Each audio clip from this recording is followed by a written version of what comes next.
오후에 살펴볼 하나님의 말씀은 마가복음 5장 6절입니다.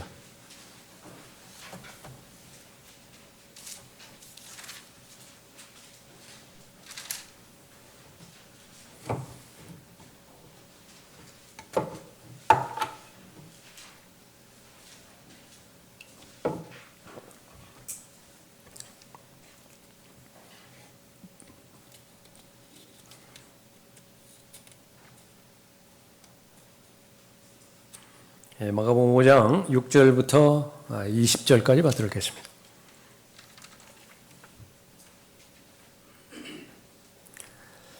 그가 멀리서 예수를 보고 달려와 경배하고 큰 음성으로 소리 지르며 말씀드리기를 지극히 높으신 하나님의 아들 예수시여 내가 당신과 무슨 상관이 있나이까?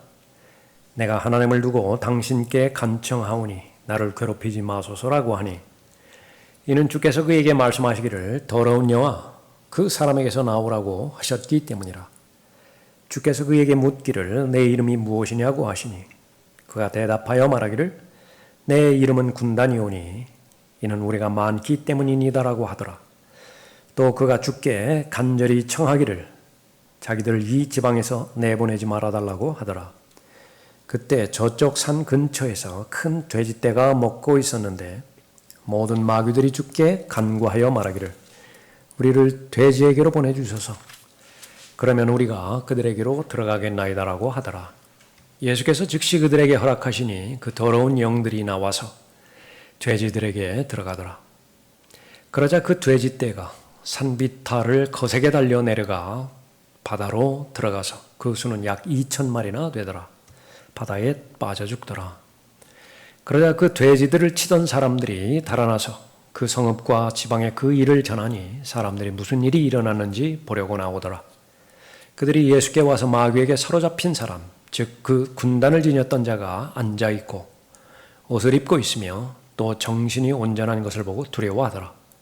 그때에 그 광경을 목격한 사람들이 마귀에게 사로잡힌 사람에게 어떻게 그 일이 일어났는가와 또한 그 돼지떼에 관해 사람들에게 말하니 그들이 주께 그 지방에서 떠나달라고 간구하기 시작하더라. 그리하여 주께서 배에 오르시니 마귀에게 사로잡혔던 사람이 주와 함께 있기를 간구하더라.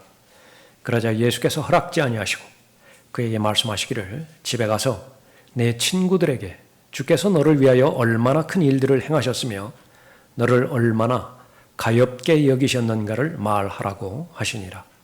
그가 떠나 예수께서 자기를 위하여 얼마나 큰 일들을 행하셨는가를 데카폴리에서 전파하기 시작하니 모든 사람이 놀라니라.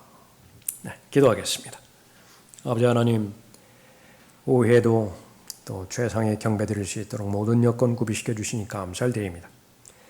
주님 앞에 온전한 한 번의 경배를 드리기 위해서 주변 상황과 여건의 모든 열악한 환경들을 또 하나님께서 간섭해 주셔야 가능한 것이며 오늘 특별히 밖에서 그렇게 도로공사로 인해서 어지럽혀진 상황 가운데 있지만은 전혀 방해받지 않고 집중하여 또 하나님 앞에 경배드릴 수 있도록 인도하여 주셨습니다.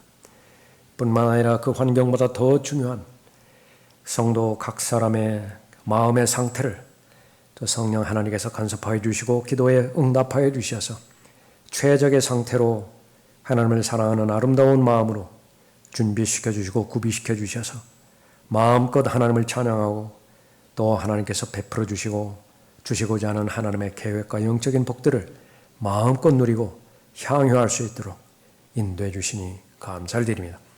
저희들이 매일매일 살아가면서 하나님의 은혜 없이는 참다운 삶이 불가능한 것을 다시 한번 고백을 드리며 저희들이 주님의 부르심에 따라 들림받아 올라갈 그때까지 하나님의 은혜 가운데서 강건한 삶을 살게 해주시고 맡겨주신 하나님의 거룩한 의무들을 잘 감당하는 역량 있는 하나님의 사람들로 인도해 주시기를 간구드립니다. 이제 준비된 마음으로 하나님의 말씀을 듣고자 할 때에 지각을 열어주시고 들을 수 있는 귀를 허락해 주시며 또 기도드린 대로 헌신할 수 있고 결단할 수 있는 마음을 허락해 주셔서 말씀이 헛되이 돌아가지 않고 말씀이 인내의 과정을 통한 결실의 열매 맺을 수 있도록 인도해 주시기를 간구를 드립니다. 저를 주님 영으로 충만하게 채워주십시오. 악의 세력이 이 시간 공격하지 못하도록 보호해 주십시오. 주 예수 그리스도의 이름으로 기도드렸습니다. 아멘.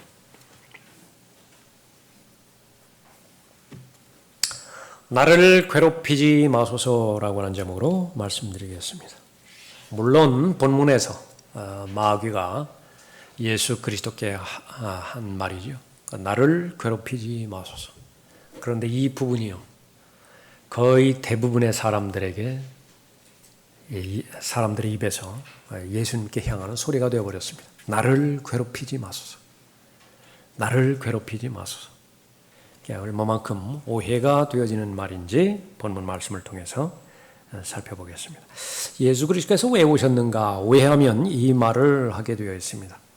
예수 그리스도의 오신 목적을 성령 하나님을 통하여 분명하게 확신을 갖지 못할 때에도 역시 마찬가지로 이 말을 하게 되어 있는 거죠. 예수 그리스도께서 절대로 성도를 괴롭힐 목적으로 오지 않으셨습니다. 그럼에도 불구하고 왜 이 하나님의 말씀, 특히 예수 그리스도의 초청, 예수 그리스도의 명령, 이 부분들이 부담으로 다가오는 것인가? 아직까지도 예수 그리스도를 알지 못하기 때문에 그런 것이죠. 본문을 통해서 세 가지로 살펴봅니다. 예수 그리스도께서는 거룩한 삶을 살게 하기 위해서 오셨습니다. 이 사실을 오해하면 나를 괴롭히지 마소서. 그 말을 계속할 거예요. 거룩한 삶에 필요를 느끼지 못하기 때문에 그런 것이죠.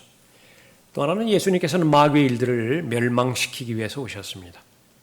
마귀에게 점유당한 그 비참한 삶이 얼마나 비극적인 삶인 것인가. 잠깐 마가복음 5장에 오는 동안에 여러 차례 우리가 살펴봤었죠.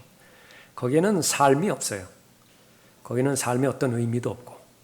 그런데 이 마귀에게 점유당하고 또 마귀에게 종속당한 삶에 대해서 또 자유로워질 어떤 필요도 느끼지 못할 때에 마귀의 일들을 오신 예수 그리스도를 향해서 나를 괴롭히지 마소서, 그렇게 말하는 것입니다. 세 번째로는 예수 그리스도를 잘 따라야 되겠죠. 오신 목적대로 잘 따라야 되겠죠. 그렇게 한다고 하면 어떻게 해야 되는 것이냐. 예수 그리스도께서 말씀해 주신 지침 사항들이 있습니다. 두 가지가 있는데 하나는 돈을 사랑하지 말라라고 하는 그 부분이고요. 또 하나는 자기를 부인하고 예수 그리스도를 따를 때에 예수 그리스도를 시인하라라고 하는 부분입니다. 그 사실들을 간략하게 살펴보도록 하겠습니다. 나를 괴롭히지 마소서.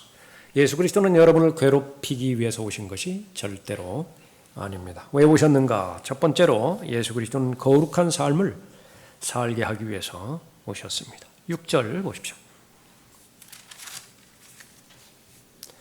그가 멀리서 예수를 보고 달려와 경배하고 큰 음성으로 소리 지르며 말씀드리기를 지극히 높으신 하나님의 아들 예수시여, 내가 당신과 무슨 상관이 있나이까? 내가 하나님을 두고 당신께 간청하오니 나를 괴롭히지 마소서라고 하니, 이는 주께서 그에게 말씀하시기를 더러운 영아 그 사람에게서 나오라고 하셨기 때문이라. 마귀 들린 사람, 이 마귀가 관심 있어 하는 것, 그것은 바로 경배에 관심이 있고요. 하나님의 아들을 아는 지식에 관심이 있다라고 하는 사실을 잘 아는 것입니다. 모든 마귀는 삼위일체 하나님의 지식을 알고 있습니다. 모든 마귀는 예수 그리스도께서 하나님의 아들이심을, 그 지식을 잘 알고 있는 것입니다. 경배 받으실 유일한 가치가 있는 분이시라고 하는 사실도 잘 알고 있는 것이죠. 그런데 그 영이 더러운 영이라 그렇게 말하고 있죠. 예수님께서는 절대로 아무리 그 더러운 영이 예수 그리스도를 높이는 말을 한다 하더라도 예수 그리스도께 결과적으로 도움이 되어지는 행동을 한다 하더라도 그 더러운 영의 도움을 절대로 부인하십니다. 이것은 사도 바울도 마찬가지였고요. 또 성령 하나님, 거룩한 하나님의 영을 따르는 모든 거듭난 하나님의 자녀들도 마찬가지입니다. 그 영이 더러운 영인가, 거룩한 영인가, 그것을 구분할 때에 바로 예수 그리스도께서는 거룩한 삶을 오셨기 때문에 처음부터 마지막까지 거룩함이 아니면 이 일을 하지 않으신 것입니다. 수단이 목적을, 수단과 목적을 바꾸어서 이 정당화한다라고 하는 그 부분은 다른 부분에서는 통할지 모르지만은 바로 예수 그리스도께는 통하지 않는 것입니다. 우리가 이 라오디케아 시대에 바로 나는 부자며 부유하다라고 그렇게 고백하는 라오디케아 시대지요. 그 원인은 돈을 버는 세상 경영 방침, 세상 원리를 하나님의 피로 사신 지역교회에 적용함으로 인해서 톡톡히 재미를 보았거든요. 그것이 교회 사역을 우상으로 삼는 사역자들에게는 설득력이 있을지 모르지만은 하나님의 피로 사신 예수 그리스도께는 그것은 어떠한 설득력도 갖지 않는 것입니다. 두 사람, 세 사람 괜찮아요. 두 사람, 세 사람 괜찮습니다. 거기에 예수 그리스도의 이름이 있어야 돼요. 거룩한 이름이고 또 그것은 세상으로부터 불러내신 그런 능력 있는 그 이름인 것이지요. 마귀가 가장 좋아하는 것은 종교입니다. 사람의 마음이 비어있는 상태, 어떠한 악한 영이 들어갈 수 있는 최상의 상태가 마련되어 있을 때 제일 좋아하는 것이죠. 마지막에 하나님께서 악을 심판하실 때 큰 바빌론이 무너지죠. 그 큰 바빌론에 대해서 종교 창녀라고 명확하게 언급하고 계시는 것입니다. 그래서 하나님의 말씀을 알아가면 알아갈수록, 특히 진리 자체이신 예수 그리스도를 알아가면 알아갈수록 더욱더 우리가 정신 차리고 깨어서 주시해야 되는 것은 종교 영역입니다. 그렇기 때문에 형식적인 종교에 대해서 계속해서 자기 자신을 살펴야 되는 이유가 거기에 있고, 또 그 죽은 종교, 사한 자들의 하나님이라고 분명히 하나님께서는 성경에서 계시하고 있는 것인데, 얼마든지 살아계신 그분 위에 가르침이라든지 신념이라든지 교단 교리라든지 그런 것을 둠으로 인해서 죽은 하나님을 자기 마음대로 좌지우지할 수 있는, 주무를 수 있는 그런 이상한 신으로 만들어버리는 것입니다. 모두가 다 그 배경에는 마귀가 다 통제하고 있는 것입니다. 말씀이 있는 곳에는 반드시 마귀가 존재해요. 이 확신이 없다고 한다면 아직까지도 요원한 거예요. 믿음에 대해서는 아직까지도 멀었습니다. 하나님의 말씀이 있는 곳에는 반드시 마귀가 거기에는 존재하는 것이고 개입하는 것입니다. 이게 성경적 원리입니다. 그것을 먹는 날에는 반드시 죽으리라. 그것을 계속해서 왜곡시키고 그 하나님의 말씀의 기준을 낮추고 급기야는 부인하게 만드는 것이지요. 절대로 죽지 않는다라고 말하는 것입니다. 오히려 너희들이 눈이 열릴 것이고 너희들 모두가 다 신들과 같이 될 것이다, 그렇게 말하고 있지요. 선과 악의 지식을 알게 될 것이다. 거의 80%는 사실로 이루어졌습니다. 마귀가 하는 말은 사실이에요.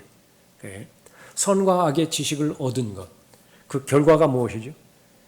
그러기 위해서는 선과 악을 행할 수 있는 능력이 있어야 되는데, 그 능력이 없는 상태에서 알고 있는 지식, 그것은 자신을 죽이는 것입니다. 눈이 열리는 것이 다 좋은 것인가? 그렇지 않은 것입니다. 그 사실을 우리가 알고 변개된 성경과 변개되지 않은 성경, 거기에는 정말로 마귀가 개입하고 있는 것인가? 그 사실에 대해서 확신을 갖기 전까지는 참된 믿음이 형성되지 않는 것입니다. 바로 고린도서 2장 17절에서 성경이 기록되어지고 있는 과정 가운데서 이미 성경 변개는 시작되었다고, 성경 신약 성경 한 복판에 기록되어 있음에도 불구하고 그 부분에 대해서 문제의식을 갖지를 않는다. 그러면 그 사람의 믿음은 도대체 어떻게 형성이 되겠습니까? 마귀가 관심 있어 하는 것은 어두운 술집이 아니에요. 무슨 동성연애 그것은 무슨 페스티벌이고 그런 거, 거기에는 아닙니다. 그냥 그건 방치만 하면 돼요. 그러나 정말로 개입하는 것은 바로 그 종교 영역이라고 하는 사실을 아는 것입니다. 성경이 번역되어지는 데 있어서, 개정되어지는 데 있어서 마귀는 어떠한 방식으로든 거기에 틈을 타고 개입하는 것입니다. 강력하게 사탄이 일하고 있는 그런 영역인 것을 볼 수 있습니다. 만일 누가 와서 우리가 전파하지 아니함 또 다른 예수를 전파하거나, 불교 믿는 사람들이 또 다른 예수 전파하겠어요? 예수보다 부처가 더 나은 신이라고 그렇게 말하는 것을 지금 얘기하는 거예요. 너희가 받아들이지 않은 또 다른 영을 받거나, 성령, 하나님의 거룩한 영, 그 성령께서 구속사역을 완성하고 또 그 구속사역을 잃어버린 죄인 한 사람 한 사람에게 적용시키기 위해서 오셨는데 그 성령이 아닌 또 다른 영이 온 거예요. 그러니까 무엇하러 왔죠? 그러니까 그 사실을 알아야 되는데 마귀의 목적이 바로 거기에 있는 것입니다. 너희가 영접하지 않은 또 다른 복음을 전파하면 성경에 나와 있는 그런 복음들을 구분을 하지 못한다. 하나님의 나라와 천국을 구분하지 못함으로 인해서 파생되어지는 복음을 구분하지 못한다라고 한다면 그 복음이 그 사람을 저주한다라고 하는 사실을 아는 것입니다. 자, 거기에 연루된 모든 사람들이 있겠죠. 그러니까 만만하게 봐서는 안 되는 것입니다. 그 사람의 생애 전체를 봤을 때에 모두가 한 가지 분명한 목표를 가지고 거기에 헌신했으며 그 헌신의 가치를 자신들이 실현하기 위해서 어느 것 하나 아까워하지 않는 사람들이 하마스에 헌신된 사람을 봐야 됩니다. 그게 무엇을 주저해요? 알카에다가 헌신한 사람들 무엇을 주저해요? 그 자기 아들의 등 뒤에 그 폭탄에 얹어가지고서 갈았는데 도대체 무엇이 두려워해요? 그 사람들이 결코 만만한 사람들이 아닌 것입니다. 그러나 그것보다 훨씬 더 가공할 만한 위력을 가진 자들이 종교인들이라고 하는 사실이 누가 그러더냐? 하나님의 말씀이 기록하고 있습니다. 그러한 자들은 거짓 사도들이요 기만하는 일꾼들이요 자신들을 그리스도의 사도들로 가장하는 자들이라. 이것은 놀랄 일이 아니니 이는 사탄도 자신을 빛의 천사로 가장하기 때문이라. 그러므로 사탄의 종들이 의의 종으로 가장한다 하더라도 큰 일이 아니니라. 그들의 종말은 그들의 행위대로 될 것이니라. 침례인 요한이 하나님의 부르심을 받아서 자신의 거룩한 목적을 향해서 잘 준비가 되었죠. 그리고 나서 광야에서 외칩니다. 목적은 무엇이냐 그러면 이스라엘 민족의 메시아를 제시하기 위함이에요. 그 목적이라고요. 가리켜야 됩니다. 그 수많은 군중들이 모였어요. 그 가운데서 어느 한 사람을 향해서 가리키는 거예요. 보라, 세상 죄를 제거하는 하나님의 어린 양이라. 어떻게 알죠? 뭐 석사박사 후드를 입고 있습니까? 그 뒤에 이렇게 휘황이 비치고 있어요. 옷을 뭐 더 특이하게 그렇게 입었습니까? 이렇게 딱 봤더니 뭐 지성인처럼 보여. 뭐 안경 쓰고 이렇게. 도대체 어떻게 가려내는 것이 그 많은 사람들 가운데서 분별력이죠. 성령께서 조명하셨기 때문에 그런 것입니다. 그런데 그것은 침례 요한의 이야기로만 국한시켜버리면 아무 배울 것이 없어요. 성경에서 나와 있는 그 실체들을 여러분이 가려내라는 것입니다. 그러면 또 다른 복음은 무엇이냐? 그 수많은 복음이라고 하는 말을 들었을 때 여러분이 가려내라는 거예요. 수많은 성령의 역사에 대해서 무한대로 설교하고 무한대로 책자들이 출판돼 나오고 거기서 가려내라는 거예요. 무엇이 성령의 역사이고 무엇이 또 다른 영의 역사인 것인지. 예수 그리스도를 말하지 않는 사람이 도대체 어디 있어요? 이단 가운데서도 예수 그리스도를 그 이름을 말하지 않는 데가 어디 있어요? 그 가운데서 찾아내라는 것입니다. 또 다른 예수가 무엇이냐? 무엇을 가지고 찾아내죠? 하나님의 올바른 말씀, 본문의 말씀이 없으면 불가능하죠. 본문 말씀을 정확하게 해석할 수 있는 성령 하나님의 조명이 없이는 불가능하죠. 성령께서는 언제 조명해 주시죠? 마음의 상태를 미리 읽으시고 성령께서 읽으신 그 마음이 합당하다고 받아들여질 때이죠. 바로 겸손한 마음이고 배우고자 하는 마음입니다. 실행하고자 준비가 되어 있는 마음이죠. 그 외에 그런 준비가 안 되어 있다. 그러면 하나님을 우롱하면 안 돼요. 많이 읽는다고 심지어 암송한다고 해서 알 수 있는 것이 아니라 그것을 가려낼 수 있어야 되죠. 예수 그리스도께서 오신 목적은 무엇입니까? 거룩한 삶을 살게 하기 위해서 오셨는데 죄가 없는 삶, 죄로부터 자유로운 삶, 그것이 바로 죄가 들어오기 이전의 세상인데 우리는 경험하지 못했으니까 잘 모르죠. 그러나 잠깐 경험합니다. 아마 거의 대부분 오늘 이 시간에 앉아있는 여러분의 마음의 상태도 그럴 것이에요. 세상 편하죠. 세상 좋죠. 정말로 편안하잖아요. 내 마음에서 우러나온 찬송을 부를 때도 마음속으로 계속 아멘 아멘 정상적인 응답이 나오는 것입니다. 하나님의 말씀을 듣는 데 있어서 막 애를 써야 돼요. 믿어야지. 하나님 말씀이니까 믿어야지. 자연스럽게 믿어지잖아요. 자연스럽게 들려지잖아요. 그러니까 이 상태가 그대로 진행이 되어지는, 그것을 확대한 것이 바로 죄로부터 자유로운 삶인 것인데, 마귀가 그것을 방해하는 것이죠. 거룩한 삶을 살지 못하도록 방해하는 것입니다. 예수님은 괴롭히기 위해서 오신 것이 아니에요. 당신께 간청하오니 나를 괴롭히지 마소서.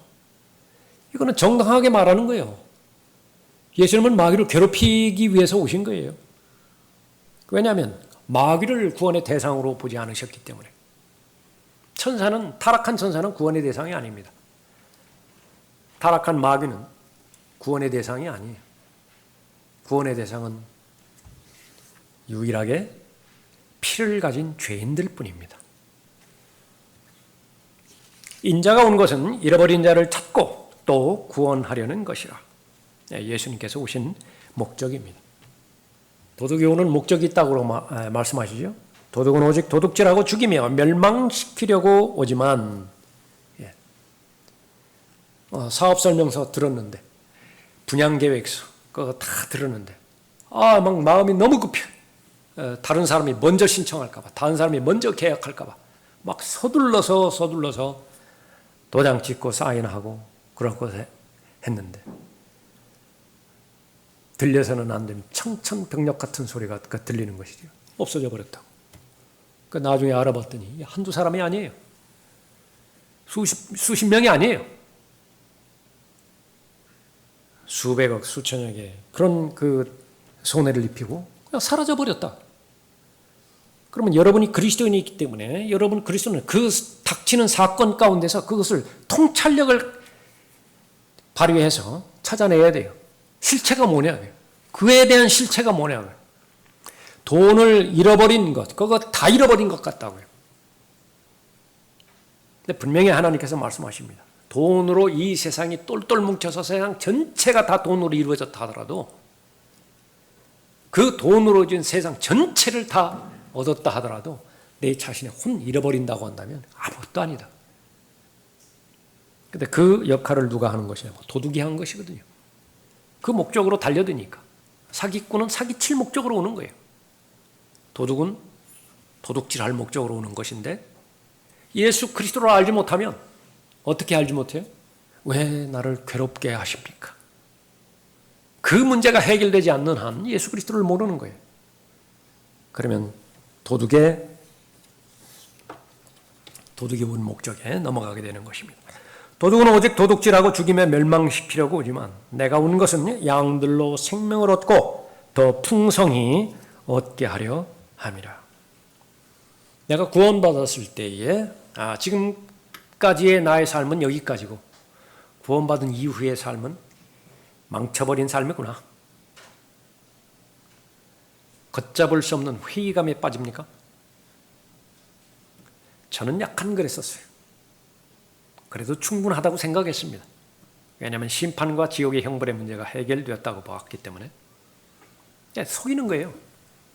믿지 않는 자들의 마음을 어둡게 해서 계속 수고하고 무거운 짐진 자들아 다 내게로 오라.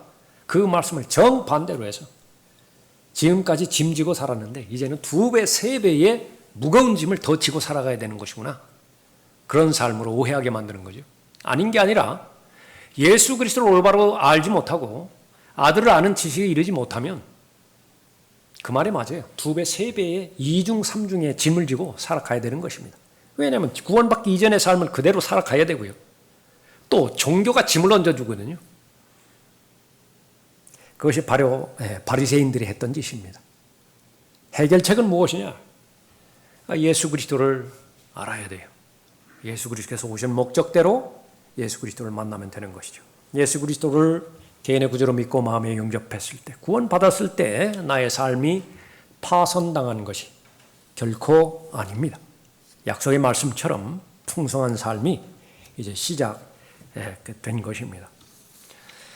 구원의 그 시기에 있어서 가장 복된 사람, 그것은 어릴 때에 가장 어린 나이에 예수 그리스도를 알고 개인적으로 영접한 사람이죠. 그러다가 한두 번은 좀 길게 보면 한 1년, 2년 정도 타락이라고 부를 수는 없겠지만 약간 곁길로 가는 거예요. 곁길로 갔다가 한번 호되게 얻어맞고 그렇게 해서 다시 돌아와요. 여전히 10대입니다. 10대. 그 가운데서 하나님 앞에 진정한 헌신을 하고 자신의 생애 전체를 하나님 앞에 드려서 앞으로 얼마나 남았는지 몰라요. 그 여생이, 남은 생애가. 그 남은 생애를 전력 투구해서 하나님과 동행하는 가운데서 하나님께서 맡겨주신 삶. 그것은 거룩한 삶이죠.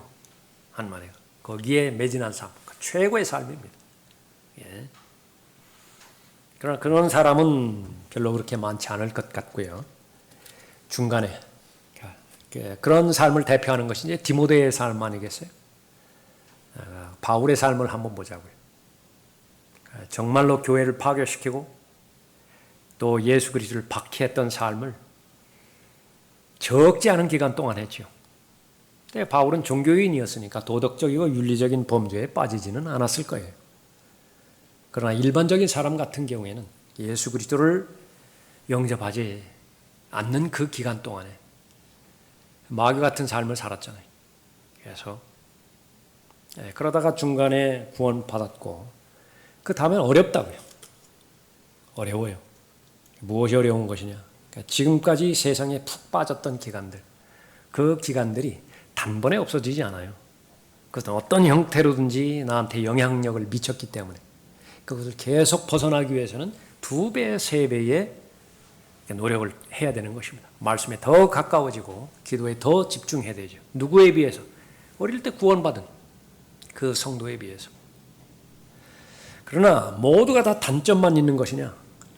장점도 하나 있는 것인데 명확하게 구분이 돼요.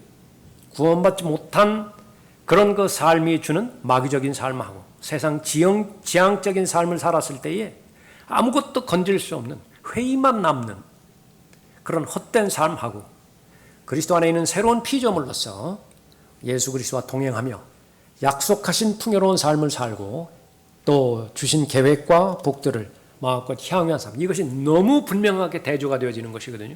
안 바꾼다고요. 절대로 안 바꿔요. 그 부분은. 그런 장점도 있는 것입니다. 예수 그리스도는 왜 이 땅에 오신 것이냐? 주기 위해서 오셨어요. 무엇을 주죠? 그분께서 주시는 것은 모두가 다 좋은 겁니다. 모두가 다 좋은 거예요. 차선도 아니에요. 최선만 주시는 것입니다. 어떤 목사가 목회하는 교회에 가난한 과부가 있었는데요. 집세도 내지 못하는 과부였습니다. 그 사실이 교회에 알려졌는데 어떤 성도가 상당한 금액을 기부를 했고 그 담당 목사는 그녀에게 그 돈을 전달하기 위해서 방문을 했습니다. 먼 길을 가서 그 집에 도착해서 문을 두드렸습니다. 소식이 없어요. 보니까 그 벨이 있는데 그 벨을 눌렀는데도 그래도 소식이 없어요. 두드리고 벨 누르고 두드리고 벨을 누르고 아무 소식이 없어요. 그 전에 이야기니까 무슨 뭐 전화가 있는 것도 아니고 뭐 스마트폰이 있는 것도 아니고 그냥 왔죠. 시간이 지난 다음에 교회에서 만났습니다. 그날 방문했는데 아무도 안 계셨더라고. 어디 가셨었느냐고. 그날이요? 집에 있었는데. 집에 있었는데 왜 대답을 안 했느냐고. 아무리 문을 두드려도 아무리 배를 눌러도 아무런 인기척도 없어가지고 그냥 돌아왔지 않느냐고. 목사님이셨어요? 집주인이 집세 받으러 온 줄 알았어요. 집주인이 집세 받으러 온 줄 알았어요. 예수님이. 예수님이 집주인이고 교회 오라고 하고 뭐 하라고 하고 성경 읽으라고 하고 뭘 하고 다 세금 거들어 온 줄 알았다. 절대로 그런 것이 아닌데 그 뭐 연결이 되지 않는 터무니없는 소리죠. 그런데 이 시대에는 적지 않은 사람들이 거의 대부분의 사람들이 바로 구원받지 않은 사람들 포함해서 구원받은 사람들조차도 예수님을 그러한 모습으로 평가하는 것입니다. 보라, 내가 문 앞에 서서 두드리노라. 목사가 그 과부의 문을 두드렸듯이 예수님도 두드리는 것입니다. 목적은 무엇이죠? 누구든지 내 음성을 듣고 그 문을 열면 내가 그에게로 들어가서 그와 함께 먹으며 그도 나와 함께 먹으리라. 예수님께서 기다리시죠. 주시기 위해서.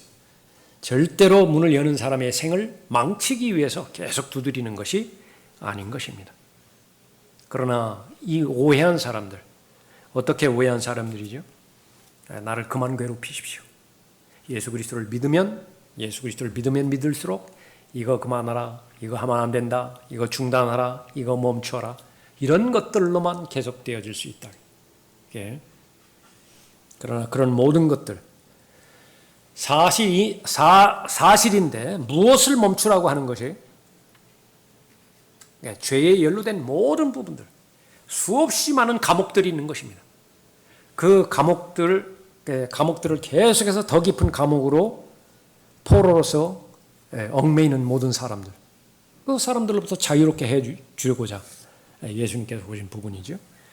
예수님께서는 함께 먹기 위해서 오셨고 예수님께서는 주시기 위해서 오셨는데 최상의 것들, 가장 가치 있는 것들을 주시기 위해서 오신 것입니다. 나를 괴롭히지 마소서.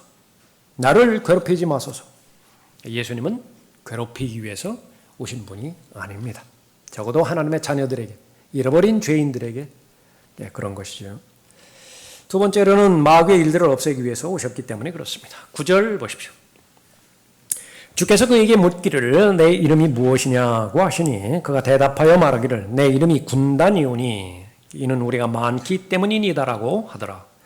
또 그가 주께 간절히 청하기를 자기들을 이 지방에서 내보내지 말아달라고 하더라. 그렇습니다. 단수와 복수에 대해서 여러 번 우리가 살펴봤었죠. 마귀는 사탄, 단수, 마귀, 단수로 오지만은 그것을 구성하고 있는 대상은 많은 마귀들인데 본문에는 군단이라고 하는 이름이 나오는 것입니다. 이것은 로마의 그 부대 체제를 말하는 것인데 적게는 3,000명에서 그 부대 단위의 수가 3,000명에서 보통은 6,000명으로 구성되어지는 부대 단위를 말하는 것입니다. 그런데 그 용어를 쓴 거예요. 많은 다수, 이것을 표현할 때 군단이라고 하는 말을 쓴 것입니다. 이 마귀가 타락한 천사라고 그 보는 것이 일반적인 그런 그 내용인데 그것은 아주 잘못된 교리죠. 성경과는 아무런 상관이 없습니다. 어떤 사람의 몸에요. 어떤 사람의 몸에 7 마귀들이 들어갈 수도 있습니다. 그것이 바로 33세 반의 남자의 크기라고 한다고 한다면 그것은 불가능한 것입니다. 그러나 씨 뿌리는 자의 비유에서도 보았듯이 이 마귀들은 새들의 비유가 되어지죠. 작은 곤충들의 비유가 되어지는 것입니다. 비엘세붑이라고 하는 말,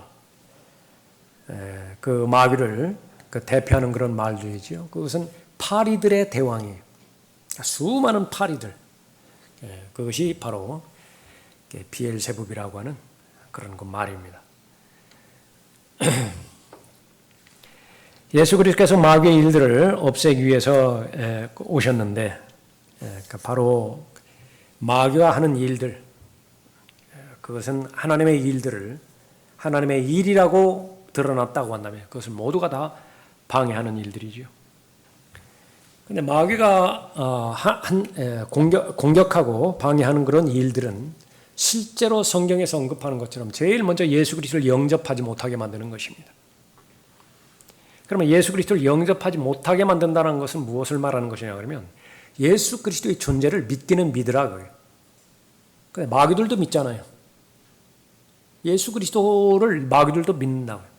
그러나 마귀가 할 수 없는 것이 있는데 개인적으로 인격적으로 영접하는 것입니다. 그건 불가능해요.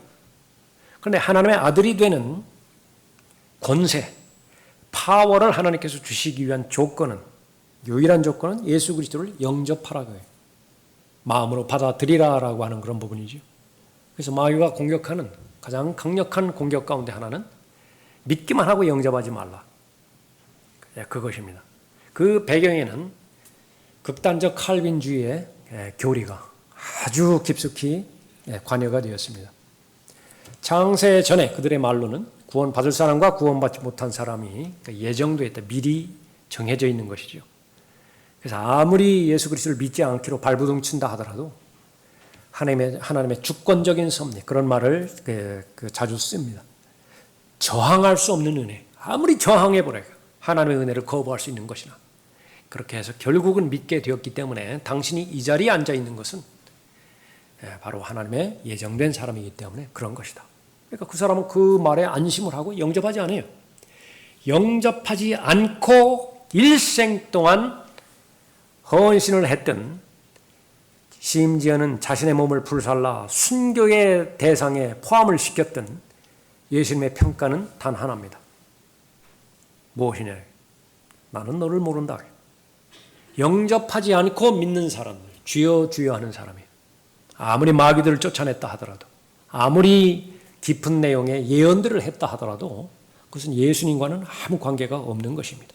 마귀가 하는 짓들이 거기서부터 시작이 되어지는 것이죠. 그래서 개혁에 많은 중점을 둡니다. 옛사람을 개선해보고 개혁을 해보고 결심을 해보고, 그러나 그러한 개혁을 한다고 해서 그 개혁에는 많은 구체적인 삶의 영역들이 있죠. 금연이 있을 거예요. 금주가 있을 것이에요. 온갖 해당되어지는 중독으로부터 중독을 그렇게 끊는 그런 그 부분들이 있겠죠. 어떤 사람은 말하는 데 있어서, 세 마디 하는 데 있어서 한 마디는 반드시 욕이 나가야 돼요. 그러지 않으면 말이 안 돼요. 심지어는 욕을 끊는다 하더라도. 거친 말이죠, 거친 말. 라크만 목사님은 아주 그런 그 부분에 있어서 아주 다른 사람보다 많이 어려움을 겪었다라고 하는 그 부분이. 휴팔 목사님을 통해서 예수님 영접하고 그 다음에 기도하는 데 있어서 기도 2마디 3마디 하는데 휴팔 목사님 기도할 때 그런 말 하면 안 돼. 이렇게 할 정도였어요. 그게. 그러나 그렇게 하고 침례를 받는다든지 주일 성수를 심지어 한다고 하고 11조를 빼먹지 않는다고 그렇게 한다 하더라도 구원받는 것이 절대로 아니라 하나님의 은혜의 복음을 통해서 예수 그리스도를 개인의 구주로 믿을 때에 구원받는 것이죠. 마귀의 일들을 멸망하기 위해서 온 것입니다. 성경을 열심히 읽고 공부하는 그 가운데서 나에 대한 마귀의 공격이 무엇이냐, 그것을 찾아내는 것이죠. 일일이 찾아내서 그것을 하나님의 전신갑옷으로 무장한 상태에서 말씀의 칼, 그것으로 공격을 해야 되는 것입니다. 방어형 무기가 있고요. 수없이 쏘아대는, 마귀가 쏘아대는 불붙은 화살, 믿음의 방패로 다 막아내야 돼요.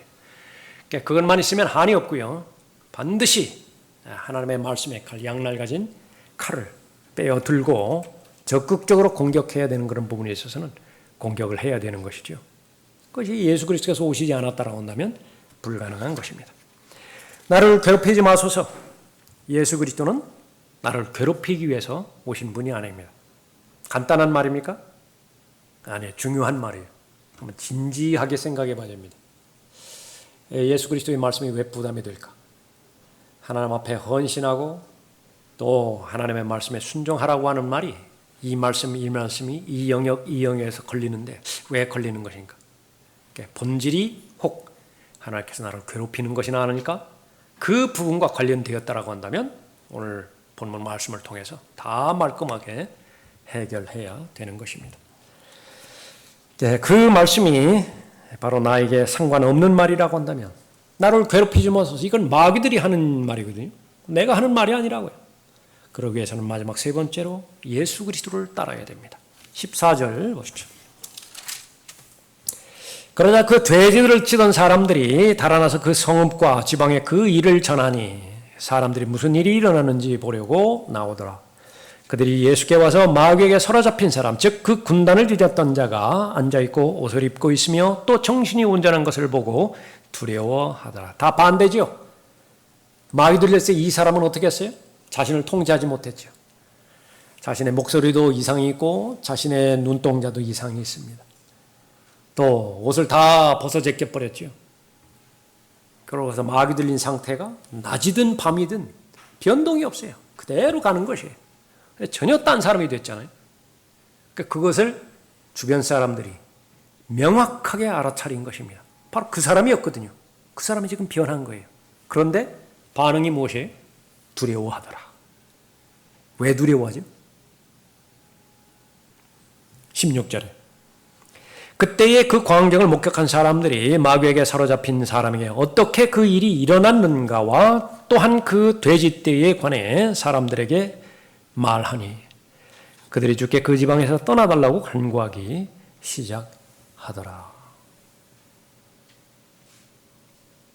돼지떼에 들어가도록 허용해달라고 그랬죠. 이 마귀들이 제일 좋아하는 것은 사람의 몸입니다.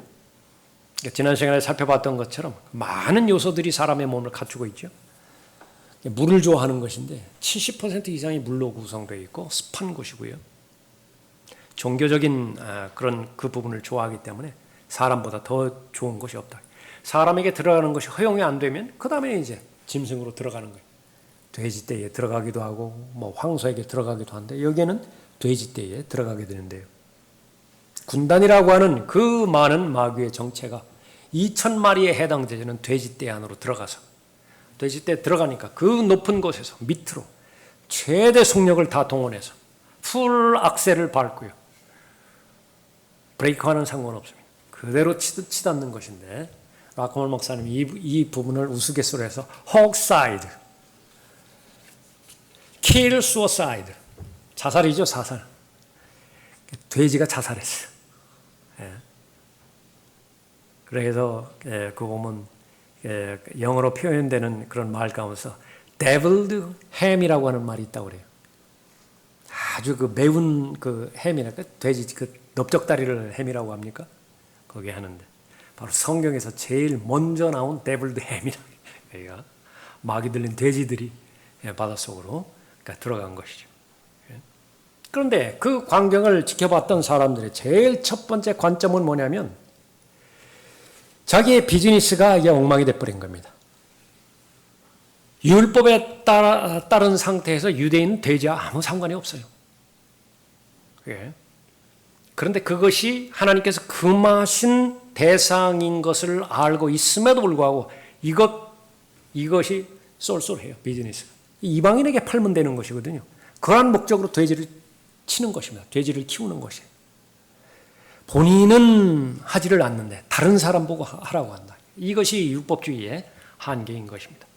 지난번에도 한번 말씀드린 것처럼 지금도 유대인들은 안식일을 지키는 것인데 자신이 안식일을 범하는 것을 더럽게 여기면 다른 사람들도 그렇게 해야 되죠. 7층에 가는데 엘리베이터 단추를 누르면 안 된다고 하잖아요. 다른 사람이 올 때까지 기다리는 거예요. 다른 사람 오면 7층 좀 눌러달라고. 그게 무슨 율법 정신이에요. 근데 이 사람들은 바로 돼지 2,000마리를 순식간에 잃어버렸죠. 어느 정도 액수일까요? 요즘 시세로 따지면 지난주 시세로 쳐가지고. 그러니까 떠나달라고. 예수님을 떠나달라고 그렇게 본 것입니다. 돈을 사랑하는 것이 모든 모든 죄의 뿌리가 되어지는 것입니다. 또 하나는 예수 그리스도를 따르기 위해서 돈을 사랑하지 말아야 되고요. 또 하나는 예수 그리스도를 따르기 위해서는 예수 그리스도를 증거해야 되는 그 말씀을 믿을 수 있어야 됩니다. 증거하는 거 부담이 돼요? 증거하는 거 좀 마음에 갈등이 생기는 것입니까? 그러면 그 증거에 관련된 약속된 말씀을 내가 얻어야 돼요. 성령 충만의 가장 최적의 조건은 예수 그리스도를 증거하는 것이에요. 성령 충만을 경험해보고 싶다. 다른 사람에게 예수 그리스도 믿으라고 전도지 나눠주면 된다. 예수 그리스도 영접하지 않고 죽으면 반드시 하나님의 심판을 받아서 지옥에서 영혼을 보내게 됩니다. 절대로 그렇게 돼서는 안 됩니다. 그 말을 하면 그 상태에서는 성령으로 충만한 거예요. 다른 사람들 앞에서 길거리 모퉁이, 내 모퉁이 앞에서 주 예수 그리스도를 믿으십시오. 그리하면 당신과 당신의 집안이 구원을 받습니다. 그렇게 말하면 성령으로 충만해진다. 마찬가지로 이 증거할 때에 하나님의 능력을 믿을 수 있어야 되는 것입니다. 18절 보십시오.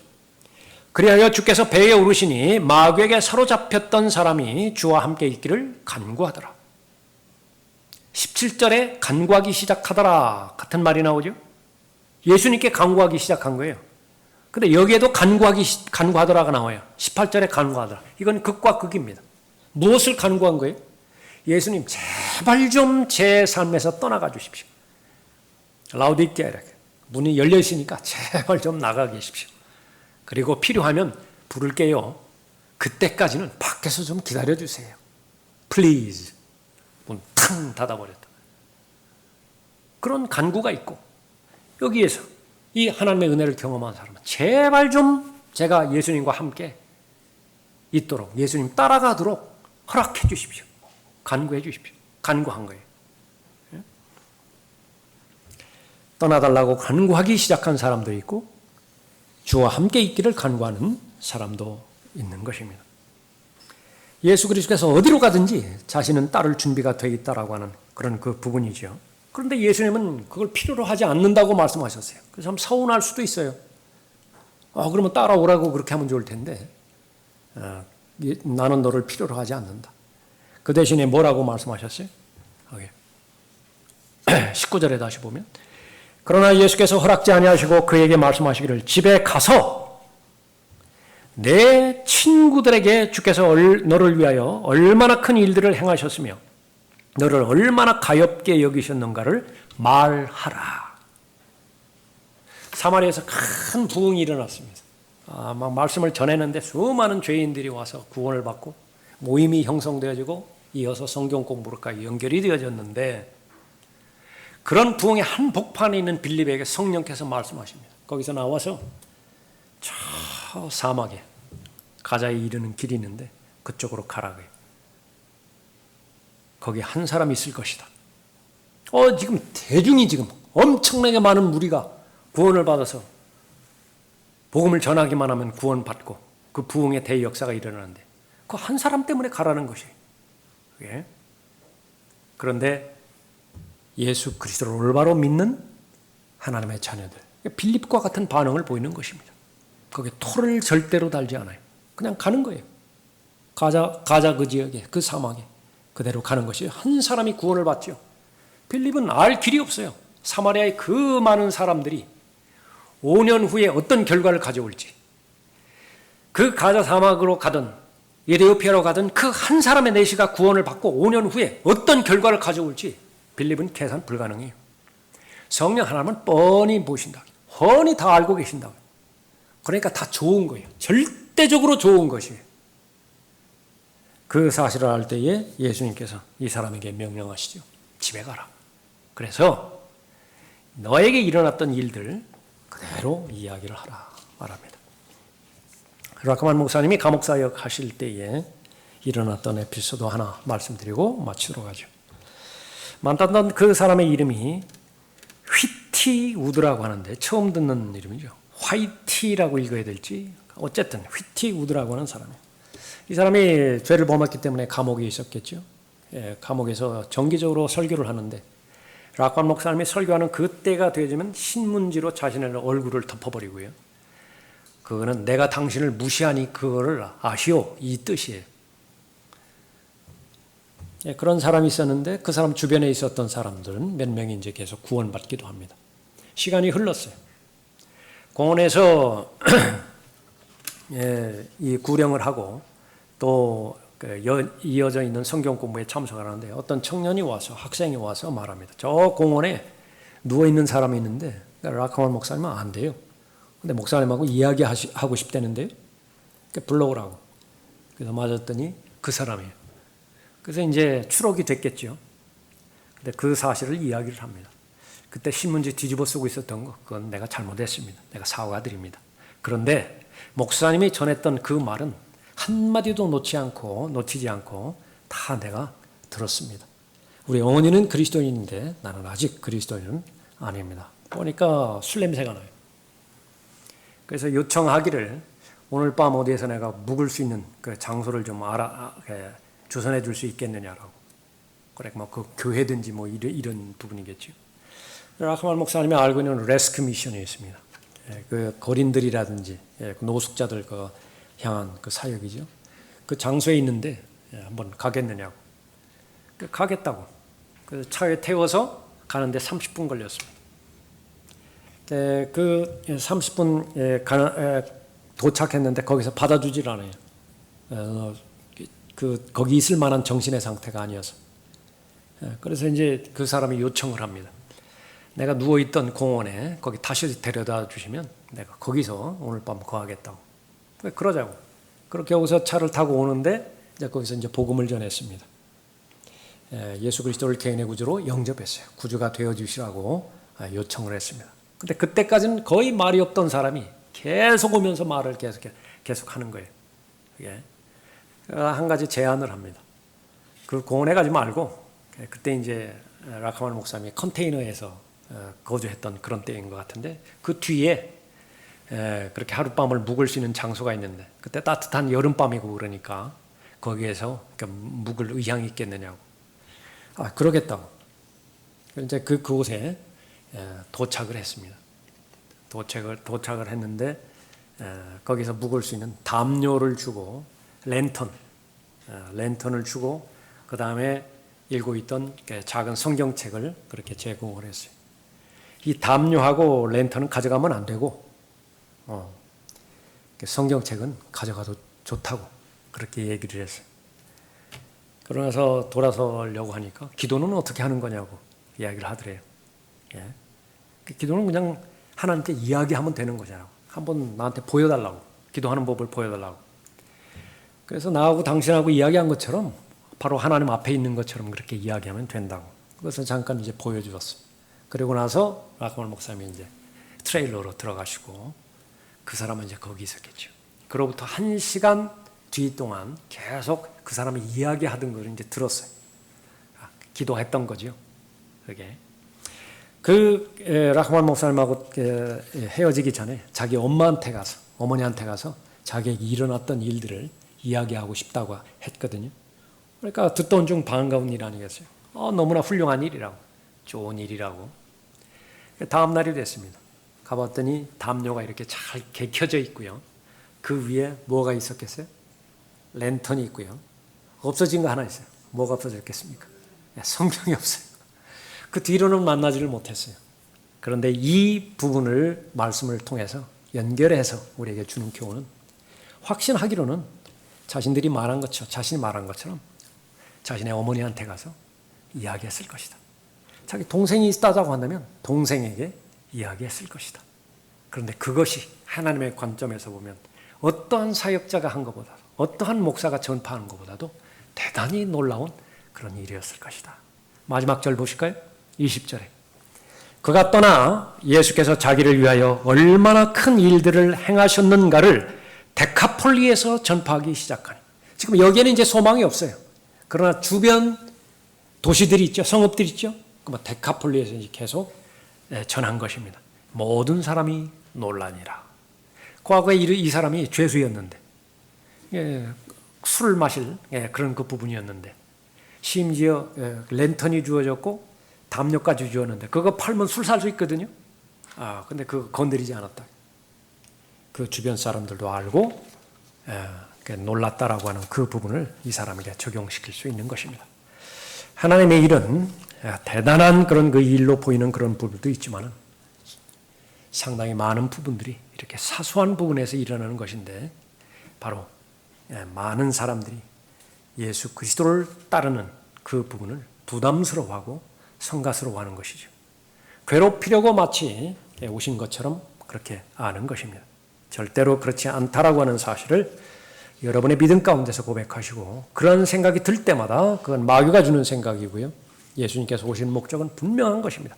Good Shepherd예요. 선한 목자입니다. 선한 목자가 양들에게 주는 것은 어디를 가든지 그것은 좋은 곳이 무엇을 주든지 그것은 선한 것이고 반드시 필요한 것이지요. 그 사실 따르기 위해 버려야 될 것들 버리고 취해야 될 것 버리셔서 계속해서 목자 되신 예수 그리스도와 함께 동행하는 그것도 친밀하게 깊숙이 동행하는 여러분이 되시기 바랍니다.